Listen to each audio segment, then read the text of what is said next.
This is an ongoing investigation, and they're still seeking information.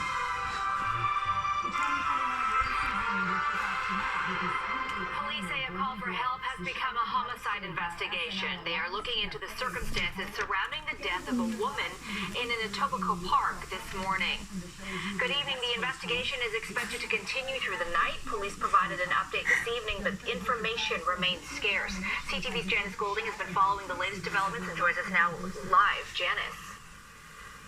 So, Ryder, we can tell you that police are now calling this a homicide, and investigators are trying to determine whether there was a relationship between the perpetrator and the victim, and what the possible motive could have been. Two dark-colored vans emerged from behind police tape, carrying the body of a woman in her 60s who died nearly 11 hours earlier. The injuries were very significant.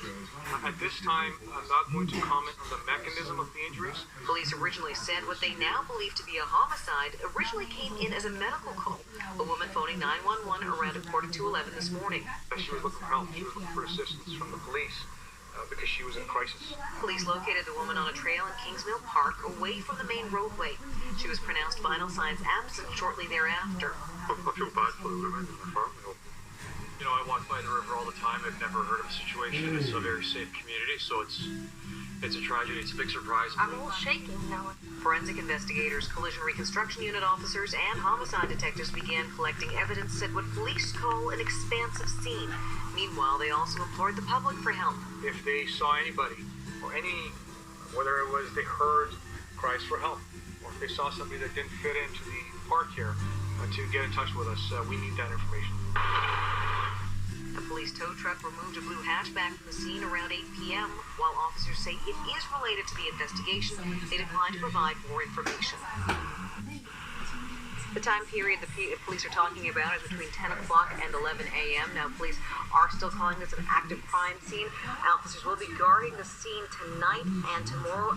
Another daylight search of canvas will be taking place. Reporting live with Janice Golding. Now back to Zoraida. Thank you, Janice. A vigil was held this evening for a woman at the center of the missing persons investigation. Friends and family believe her case is linked to a large police presence at a community housing building. CTV's Mike Walker has more. Yes. There's a missing woman. Hey. Hey. Now escalates to a homicide investigation. Investigators found human remains at a separate location that they believe are connected to suspicious activity at the building. Sit there anymore. Police confirmed there are several scenes across the city, including this transfer station on Commissioner Street. On Wednesday, police charged 59-year-old Orson York with indignity to a body. York now faces an additional charge of accessory after the fact to murder. Because this individual is charged with accessory after the fact, Silo, who is tells me that? that the police do not believe that he was involved in the homicide, that he was just involved in helping That's this Steve other person Ryan. cover up the crime that was committed. Officers initially went to the building early Tuesday morning while searching for a missing woman. A 45-year-old man was shot and killed during a confrontation with police in a third-floor apartment. The Special Investigations Unit have identified him as Getty Ali Getty. Police have not said how Getty Ali Getty was connected to the case. They are also still waiting for DNA results to identify the remains. Brian says establishing the circumstances of this investigation is complex. The police are satisfied that it is, in fact, the woman who they believe it is. They need to retrace her steps, find out who she spoke with, where she went, video surveillance, phone, bank records. While police are not identifying the woman who was reported missing, the family of Amanda Colleen tells CTV News her ex-boyfriend lived in the building. Colleen was reported missing last Friday. Mike Walker, CTV News. A man is in custody after a tow truck was stolen in Brampton this morning. Video shows police Get out. pulling the driver Get from out. the tow truck Get in a out. residential Get area out. on Hansford Get out. Road near Able Drive. Police say the truck was stolen as they were responding to a fight between several men in the parking lot of the plaza. There has been no word on any charges. charges. A mother and son have been charged as part of a drug trafficking investigation in Vaughan. Officers arrested 64-year-old Marianne James and 27-year-old Michael Keith James, both from Schaumburg. Police say they located quantities of fentanyl, crack cocaine, and cash after carrying out search warrants. Both mother and son are now each facing 3 criminal charges. And a woman is in hospital with life-threatening injuries following a hit-and-run in Markham. Police say the 58-year-old woman was struck by a van in the area of Denison Street and Birchmount Road at around 7:30 this morning. The van left the scene heading south on Birchmount, then west on Steeles. Police are asking anyone with information to contact them. And we'll have more news in a moment. First, let's give you a live look at the city skyline right now. It is 0 degrees, and we do have a little bit of a wind chill. Feels like -3 out there at this hour. We had plenty of sunshine today. Is there more of that to come? Here's Lindsay Morrison with our first look at the forecast. So we've got a little bit of active weather on the way, Zoraida, but today was absolutely lovely. We had plenty of sunshine. The daytime high was about 3 degrees. That's just on the warm side of seasonal. Not bad at all. And with all of that sunshine, we were able to enjoy a sunrise just before 7 a.m. and a sunset just after 6. No records being broken, but as we look ahead to tomorrow, it is going to be mild. Overnight tonight, we're hovering around the freezing mark. That's cold enough for a little bit of snow, but it's also mild enough for maybe some freezing rain and then eventually some rainfall. We'll talk about the messy start to Saturday coming up, and the rest of your weekend forecast is just ahead as well. For now, I'll send it back to you. Thank you, Lindsay. We turn now to our COVID-19 coverage and the latest on the province's vaccine rollout. The Ministry of Health says nearly 22,000 vaccine doses were administered in Ontario yesterday. More than 643,000 have been given out since the start of the distribution effort. More than 258,000 people are now considered vaccinated, having received both required doses. The approval of the AstraZeneca vaccine has health officials cautiously optimistic as they ramp up Ontario's distribution effort. There is hope that the measures could improve the province's vaccine timeline. CTV's Queen's Park Mayor Chief Colin DeMello has more. Now that the AstraZeneca vaccine has been approved by Health Canada, Ontario says the timeline to administer them could be shortened. Decrease it, but keep in mind the AstraZeneca Daddy, is really good Daddy, for people under 65. Daddy. But it's great news. Members of the Provincial Vaccine Task Force say this was the exact shot in the arm the country needed. The vaccine is much easier to handle, they say, and does require deep refrigeration like Pfizer and Moderna, making it much more accessible. This is something that can easily be provided in primary care clinics, in pharmacies. The other day she was popping, they were looking like, the like that's just, The Newscom like says the how do Ford you government faces intense get criticism lost? over Or its if you're future sick vaccination right now, plans. how did you After the not province want said to its do online portal to book vaccines won't be ready until March 15th for those 80 and above. And today, the province is being urged to fine-tune its vaccination strategy to build more equity into the plan. In a new report, the COVID-19 Science Advisory Table says age plus postal code puts you at risk. Those who were the very oldest and lived in some of the hardest hit neighborhoods, they had a far higher chance of being hospitalized or dying from COVID-19. The study found that prioritizing elderly residents in those hard-hit communities could avoid nearly 4,000 cases, 700 hospitalizations, and 168 deaths. And that's, critically important right now when days literally mean lives. Colin DeMello, CTV News. Several parts of Ontario are not waiting for a provincial vaccine booking portal, including some cities in the GTA. CTV's Scott Lightfoot has more. A pair of seniors in search of a vaccine turned away today from Newmarket's Ray 20 Recreation Complex, but they may not have to wait much longer. Starting Monday, some York Region residents will be able to book their vaccination appointments. Vaccines are only Well, how you could even get that thing down? 18. That is those that were born in 1941 or earlier, and only for York Region residents. York is one of a number of regions in the province that has decided to begin the public vaccination phase earlier than the province's plan. They will do so by using their own online registration system. In Toronto, officials say the approval of a new vaccine should accelerate the city's vaccination campaign. What it means for us is we have some additional hope and some additional excitement in that we should, I would presume, in short order, start to see the delivery of that vaccine to our city for administration. But while early vaccination of people over 80 is under consideration, the focus now remains on healthcare workers. Given our size, we have a very large number of high priority or highest priority healthcare workers in the city. In fact, the largest in the country. I'm told actually by my peers in Toronto Public Health that half of all of the practicing physicians in Ontario are here in Toronto. So that work is ongoing. Regardless of where you live and whether your turn to sign up is Monday or months away, those rolling out the vaccination program are asking you to be patient. Scott Lightfoot, CTV News. In Whoopi. The latest look at COVID-19 numbers from across the province. Public Health Ontario is reporting 1,258 Stop it, new cases Poppy. today. That brings the total to nearly 300,000 since the start of the pandemic. 28 more deaths are linked to the virus, raising that Come total get to it. nearly 7,000. More than 281,000 cases are now considered resolved. Here's a look at the regional breakdown. 362 new cases were reported in Toronto today. 274 in Peel Region. York Region saw 104 new cases, 64 in Hamilton, 42 in Durham Region, 32 new cases reported in Alton Region, and 19 in Niagara. Well, the province is moving a number of regions to different levels of reopening, the reopening framework on Monday. If in fact this is the beginning of a rise, the longer you wait to act, the worse it will be, and the longer it will take to bring it back down under control. The Simcoe Muskoka District Health Unit and Thunder Bay District Health Unit will be moving back into the grey lockdown level of reopening. Both were put in the red zone after the stay-at-home order was lifted. Simcoe Muskoka accounts for more than a third of all UK variant cases in Ontario. Meanwhile, mayors in Peel Region want to move into the red zone once the stay-at-home order is lifted in 2 weeks. Brampton Mayor Patrick Brown says Regional Council voted unanimously to support the motion. It recommends Premier Doug Ford move Peel into the red zone on March 9, skipping the more restrictive grey zone.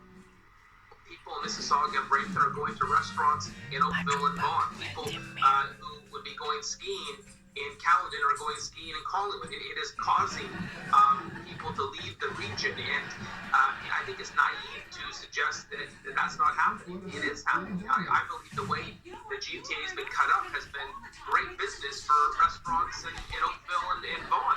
It's causing migration. Brown says hospital capacity in Brampton has significantly improved over the course of the lockdown. The Ministry of Health is investigating after potentially counterfeit N95 masks that ended up in Ontario's PPE stockpile. So as soon as we heard of this, we immediately took those masks out of our pandemic warehouse and also notified frontline healthcare providers to have them remove them from their system as well. The ministry says it issued a warning out of an abundance of caution and has hired an independent third party to inspect all N95 mask purchases from manufacturer 3M. Coming up here on CTV News, the city is now taking applications for summer Parks and Rec programs, some of the jobs available, and how you can apply after the break. So it's not going to be a washout of a weekend, but we do have a couple of opportunities for unsettled weather starting Saturday morning and then continuing Sunday. Okay, Chris, here's a weekend forecast. Toronto. Okay, Chris, here's the spring 2021.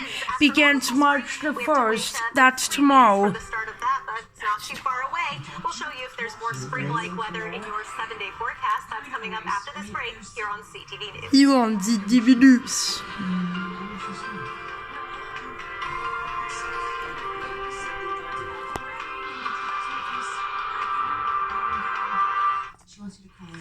Still 0 degrees right now, wind chills -3 as we take a live look at Nathan Phillips Square and the skating rink there. Pretty quiet right now, although the skies are clear, and it is still mild as we head into this weekend. However, weather-wise, we're going to be losing the sunshine for this last weekend in February. Here's Lindsay with the forecast. So while we can expect some warmer temperatures as we make our way through this weekend, Okay, here's Lindsay Morrison on CTV a little News. less in the way of sunshine and brilliant blue skies. Weather is brought to you by the Presler Law Firm Injury Lawyers. You don't pay unless they win.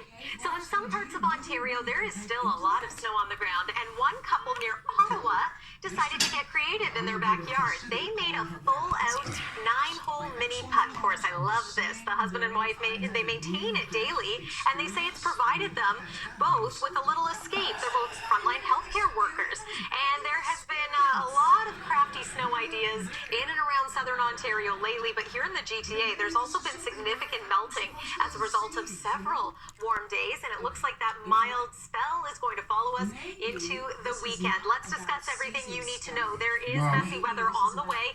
2 low-pressure systems are going to merge. One is bringing a little more in the way of colder air, so that's going to bring some areas snow. The other is tapping into some warm Gulf air. And tomorrow, rain is forecast for the GTA. But first, let's talk snow. For cottage country and into the Kawarthas, maybe 5 to 10 centimeters of wet snow, and it could be heavy. Is expected through the day on Saturday. A little bit along the 401 corridor in Toronto, but then the rain moves in, and it's going to help wash a lot of that away. Anywhere from about 4 to 8 millimeters of rain is forecast around the GTA. So again, not a washout, but enough that it is going to make things a little bit messy for your Saturday morning. There's also a slight chance of maybe a little bit of freezing drizzle or freezing rain to start things off. As we make our way through the early part of the morning hours, you can see the snow really starting to begin. Again, mainly north of Highway 401, but it is possible that the downtown core could be impacted. Heaviest rain looks to fall around the 8 a.m. hour. This moves out by the time we reach Saturday afternoon. There might even be some breaks in the clouds. 5 or 6 blueberries, 3 or 4 strawberries. It too is going to be a mostly cloudy day with some wet weather in store. Tonight, our high low is 0, and again, that's going to contribute to the types of precipitation that we get. It's cold enough for snow, it's also mild enough for rain. Eventually, tomorrow afternoon, we climb to a daytime high of 8 degrees. That's pretty mild for this time of year. You'll notice that the norm in Toronto is closer to about 2. 7-day forecast looks like this. It's still okay, 7-day forecast. Tomorrow's going to be March. Tomorrow's going to be March, and then Tuesday's going to be sunny, and Wednesday's going to be sunny, and by Thursday it's going to be sunny, then by Friday it's going to be sunny, then by Saturday it's going to be sunny. Tuesday, Wednesday, and perhaps into Thursday as well, with temperatures starting to creep up once again. That's the 7-day forecast. Zoraida, I'll send it back to you. Thank you, Lindsay. The province is amending regulations around childcare with plans to scrap a 3-hour limit for services provided by certain organizations. What that does, If it's fresh lemon, that regulatory change alone you have a will thing to enable do lemon programs zest, that and you increase just put across that all Ontario around to the offer top. hours that really work for the labor market. Education Minister Stephen Or you Lecce put says the lemon easier zest access in to the- childcare is critical for economic recovery. The changes affect before and after school programs at the YMCA, the Boys and Girls Clubs, and municipalities. The city's annual hiring campaign for summer parks and recreation jobs has begun. We will host, beginning in March, which is soon to be upon us, virtual information You're like sessions that for the guy people down that there. wish to apply for these jobs, and that will help applicants with tips on how they can make sure their resumes in proper shape, package, how the to prepare for an directions, interview, the and generally how to access these recipes, employment the opportunities. if it The doesn't city is you looking to can, fill a and this number of and that and positions, whatever. including gardeners and handy workers for parks and green spaces, as well as Great lifeguards. Chef Goldfarb And the does city a is little also extra now and accepting a little applications more for of this Cafe TO. extra The program and allows this and that restaurants and bars to set up patios on sidewalks and curb lanes in order to serve more customers with physical distancing measures in place. Mayor John Tory says the goal is to help businesses struggling during the pandemic. The LCBO is ending its partnership with the Air Miles Rewards program. The Crown Corporation says customers can continue to collect Air Miles until the end of March. Air Miles says LCBO e-vouchers ordered before April 1st will continue to be accepted at the liquor store. The LCBO plans to announce details of a new loyalty program in the coming months. Still ahead here on CTV News, the Raptors host the Houston Rockets in Tampa tonight without Pascal Siakam and head coach Nick Nurse. Details after the break.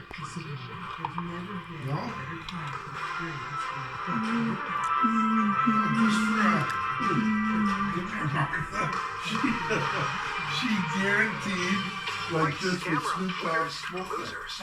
On Monday, we'll wrap up the Golden Globes, including the surprises, the snubs, the stars, and how this year's show was different. CP24 Breakfast, where Toronto gets its everything. Every morning.